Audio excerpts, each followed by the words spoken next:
জানি না কোন পাড়ায় সারা দে ইশারায় প্রেমের আজব জিডি পড়ে শোনাবো।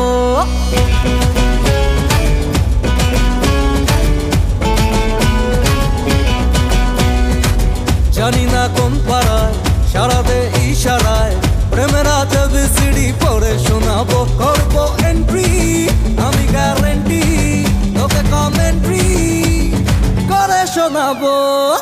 ডাড়িকে তোর আমি শ্বশুর বানাবো, ডাড়িকে তোর আমি শ্বশুর বানাবো।